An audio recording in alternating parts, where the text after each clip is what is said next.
Thank you so much. It's really an honor to have been asked to speak here this evening, and I want to thank you very much.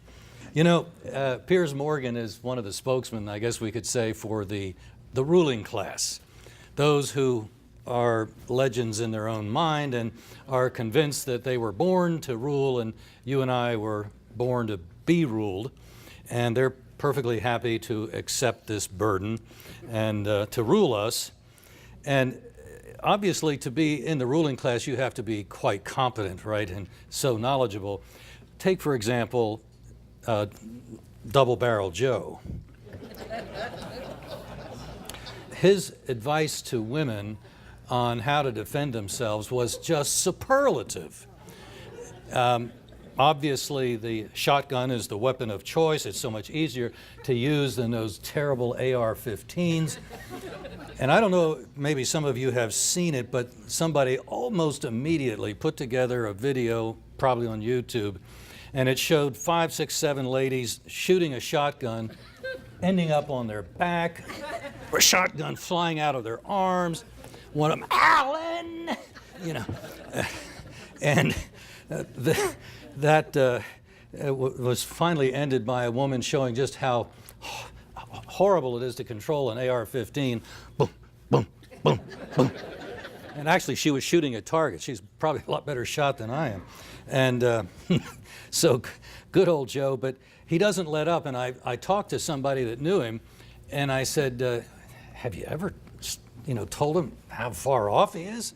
Oh, you can't tell him anything. So, okay. If he wants to keep embarrassing himself, we need a good laugh, and he's very, very nice to fill that role. So good. One of my favorite dust-ups was with a British member of Parliament, and some of you may have heard this before, but it's just so quintessential of the ruling class mentality. I was on CNN International, and they had a British member of Parliament, a conservative, a Tory, and for those who can't see me, I'm making quote marks with my fingers. But that's the best they have for a conservative over there. It would be a liberal Democrat here. I'm not kidding. And anyway, he was just so thrilled that his Conservative Party was going to very shortly be enacting their current virtually total gun ban. And I explained to him a little bit about the work of Dr. John Lott. More Guns, Less Crime is the bumper sticker title of his book, and that actually might give you a false impression of the book because there's some very technical discussion in there, which my head is still sore from trying to understand it. But he uses a bunch of econometric procedures to show that really the only thing that seems to make a difference in lowering crime is either the presence of a police officer in uniform right there at the scene, or concealed carry laws. And the easier it is to get a concealed carry firearm, then the easier it is for people to defend themselves, and hence the more difficult it is to be a criminal, because your working environment becomes more dangerous. And criminals are evil, but they're not completely irrational. We have hardly any murders occur in Fairfax County, Virginia, with over 1 million people, 0.3 per 100,000. Over in Washington, D.C., where they have virtually a total gun ban, they've only grudgingly let people own a few firearms, and certainly can't take them outside the house, where most crimes against persons occur, but that's okay. And there they have a murder rate of 9 per 100,000, 30 times higher than it is over in Fairfax County. But facts don't really, those are not pesky things for these folks. They're quite resilient, and they know. Now, one of the things that indicates just how far off they are in trying to assess who the bad guys are, they think it's one of us with a gun. That happens time and again. The attacks in this country have been Islamic attacks, and yet folks like us are the ones that the Department of Homeland Insecurity is all in a Twitter about. Janet Napolitano has referred to folks like us as the potential terrorists. So obviously, Inspector Magoo is not likely to find the real criminals when those kinds of blinders are covering the eyes.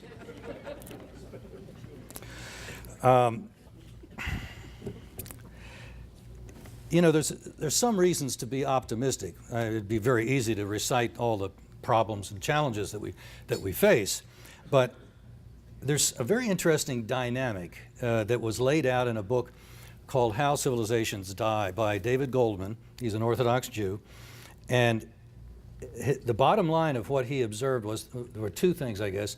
When populations move from rural to urban, they tend to have no children, or very few. The life for a woman, for everybody, becomes different, and children are just something that are a real burden instead of the advantage that they were in the rural environment. And as that happens, like in Iran right now, they are on a course for having no Persian spoken about 2035. And there's a lot of countries where they're facing that kind of demographic winter. In fact, in our country, that would be happening, except when you look inside the numbers, yes, the two coasts are probably going to depopulate. They're aborting themselves, they're not having children.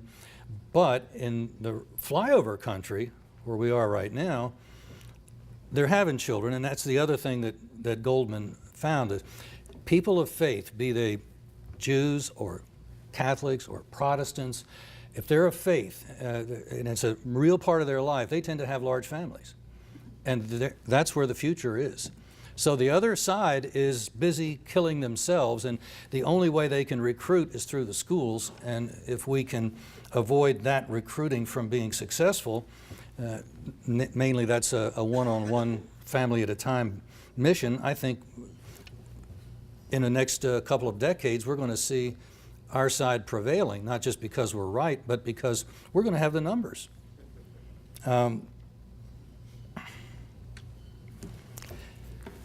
We had a gunfight in Congress recently, in the Senate, and it was interesting how that thing worked out. I want to tell you, when we started after Newtown, my stomach was kind of knotted up because I'd been through this before after Columbine, and unlike Columbine, this one just kept grinding on. It didn't seem to have a terminus. And the media clearly, and the political establishment, were convinced that they were going to get our guns. They have to get our guns. And as we were talking at dinner, they see what we see, which is more Americans now than ever before are becoming aware of what is going on, that something needs to be done, and are more and more getting involved to do something about what's going on. And that, I think, has accounted, in my mind, for this incredible, unprecedented push to control our guns. Because if they can't do that, the rest of their agenda becomes very difficult indeed. After a certain point, Americans are just likely to say enough. In fact, we were talking about that in microcosm at dinner. The Battle of Athens is actually a film. I see one familiar with it. If you haven't seen it, go online and call it up. The last 20 minutes or so are really neat. I'm sure the whole movie is a good one, but the gun guy was only interested in the last 20 minutes or so. A bunch of corruptocrats had taken over the town. Veterans came back from World War II, saw what was going on. It was an election in 1947, and as they expected, the ballot boxes were literally carried away. You know, this happens in real life. My wife was born in Panama, and the one time she got to vote in Panama, she saw the very box she'd put her ballot in carried away by the soldiers. So it gets kind of up close and personal when you see something like that. And the veterans had been prepared for this. They expected that this was going to happen, because even while they'd been away, that was happening. They knew about it. And so sure enough, when the boxes were grabbed, boom, into town comes the militia, pickup trucks just bristling with armed men. And the militia had arrived, and after a brief gun battle, the corruptocrats realized it wasn't going to turn out well for them, and they gave up. And the Second Amendment was vindicated. This actually happened. This is what the Second Amendment is all about, to keep government from doing exactly what the government of Athens, Tennessee was doing. So for all those who hunt and have firearms for self-defense, more power to you, to us. But that's what it's all about. It's a political instrument, and it's one that even sometimes obtuse politicians can understand when they're kind of up front confronted with it. You know, the anti-Second Amendment forces, the anti-gun forces, if you will, that just don't want folks like us having guns, especially on the street. Boy, that's just scary. You know, how hot-headed the average American is, always going off and making a scene.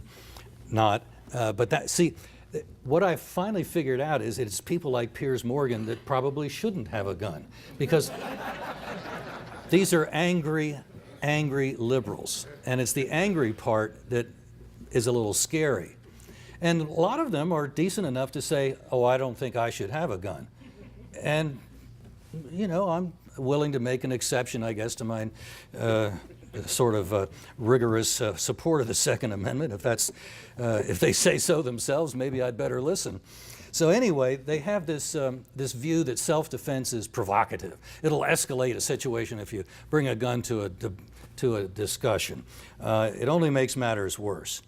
And so they're really, they love gun-free zones. And after 20 years of mass murders having occurred exclusively, with one exception, in gun-free zones, and actually the one was not an exception, it just wasn't a legally imposed gun-free zone. It was a Democrat congresswoman's town hall meeting. And of course, Democrats don't typically have guns.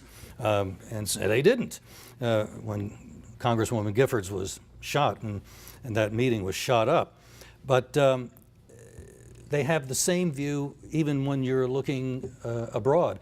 They actually had, as you know, I'm sure, withdrawn our armed assets from Benghazi.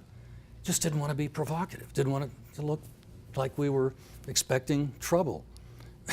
Well, we should have been expecting trouble, it turns out, and it turned out very poorly. So at least they're consistent, I must say that. I have been just amazed at how, I guess I could almost say ardently, most Republicans have not wanted to, let's use the word, exploit Fast and Furious as a political issue. And it barely came up in the last election. And yet here you've got a government deliberately funneling guns to bad guys, and they don't say anything about it. And it wasn't used by them during the recent effort to expand the background checks. Do they have the moral authority to approve whether you and I are going to buy a gun after they might as well put a sign up over the Department of Justice, "Murder or us"? Really? They're going to sit in judgment over us? They ought to be in jail, not sitting in judgment over whether we can buy something. And poor Mr. Boehner. I understand that zoologists have developed, have named a new phylum. It's a creature that walks upright without a backbone. And they call it John Boehner.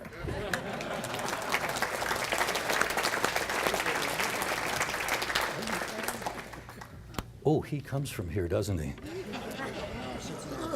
Oh, it's Cincinnati? Oh, okay. Right church, wrong pew. Okay. The arrogance of the administration, just keeping it to the some of these things that are going on involving guns and ammo. No doubt you've read about the enormous number of bullets that are being purchased by the Department of Homeland Security. And something like 100,000 armed agents are at this department, which of course has no constitutional warrant. That's probably the most disturbing thing that I have learned about in some time. Where's the enemy? Who's the enemy? These are anti-personnel rounds. These are not target practice rounds. And they already had 250 million rounds of ammunition on hand when they bought the next 100 million. And they apparently plan to buy that many for 10 years. That's a bunch of bullets. I don't think they're going to send them south toward Mexico. And Congressman Hulskamp of Kansas tried to get an answer. What for do you have all those agents? They don't even give him an answer. That's how arrogant they are.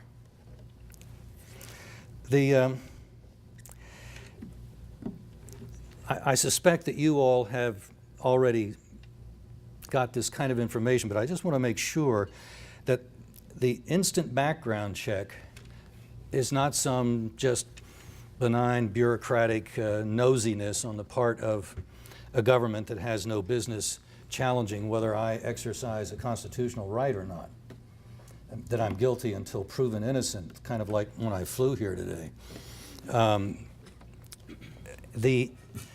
There are already 2 federal laws prohibiting a gun registry, one kind of in a general sense and another saying that any of the names obtained from a background check have to be destroyed within 24 hours. But that's not the way the Department of Justice is operating. They are in flagrant disobedience to the law. They will give a dealer a letter when he uses an internet portal to do a background check, somebody buying a gun, and that letter says that by using this portal you agree that all information submitted becomes the permanent property of the federal government. So much for the federal laws. And the Congress so far hasn't cut any money from any of these arrogant bureaucrats, which would be the one way that we could control them right now. The House was given the power of the purse for precisely situations like this, and they're not using it. So help is coming from outside of Washington, and that's where I can be optimistic somewhat once again. We've had now for several years a movement among many states to have a Firearms Freedom Act. I like Wyoming's because it attaches a criminal penalty to a federal agent that would violate a state law in trying to enforce a federal gun law. That is true states' rights and a way to exercise the authority that the states should be exercising to protect the constitutionally protected liberties of its citizens. One of our members is the sheriff of Elkhart County, Indiana, Brad Rogers. I am really delighted that he would want to be a member of Gun Owners of America. Rogers was approached by a farmer about a year and a half ago, I guess, and the farmer produces raw milk, and you probably know, but the feds just have no way to understand why anybody would want to drink raw milk, and they're trying to stamp it out. I mean, you've heard of all the people that have died from drinking raw milk, right? No, you haven't? Oh, well, the feds apparently have. They just haven't shared the memo. And so they're really putting it down on this farmer. They'd inspected him till he was cross-eyed, and they were now at this point about last December a year trying to they said the next time they came on, they were going to come with a court order and confiscate his equipment, which of course would have bankrupted him and put him out of business. So he went to the sheriff, to Brad Rogers, about that time, explained what was happening. Rogers, I think wisely, went out to look at the farm to make sure he wasn't getting involved with a pig and a poke. But there weren't dead animals lying all around. This was a very well-run, very clean farm, which you would expect if somebody's selling raw milk. And that's what he found. And so he went back to his office and emailed the head attorney at the Food and Drug Administration. I mean, they got their own SWAT teams, you know. Department of Education does too, by the way. And they actually used it on some poor gal out in California who'd gotten delinquent in repaying her student loans. And she looked out her window one day and there's all these black ninjas outside. They were Department of Education ninjas. So I guess you're not a respectable government agency in Washington if you don't have your own attack force. Get those dangerous, slow-paying students. They could really endanger you. So anyway, that's. I think we're seeing more and more that people like Sheriff Rogers are not just outliers, which there have always been a few throughout the last century anyway, but now there seems to be, I'm getting the impression, a genuine movement, and a lot of the reason for it is that great American Richard Mack, who has been fostering this this movement, this identity that we sheriffs have the authority as the chief law enforcement officer of our county. And once he gets that across to them, then and they appreciate the fact that they really do constitutionally and historically have that authority, then they become willing to tell the feds, you're not welcome here in this county. Because you don't, you know, what Rogers was telling the FDA is, I don't see food and I don't see drugs in the Constitution. That's not a delegated power. So, butt out.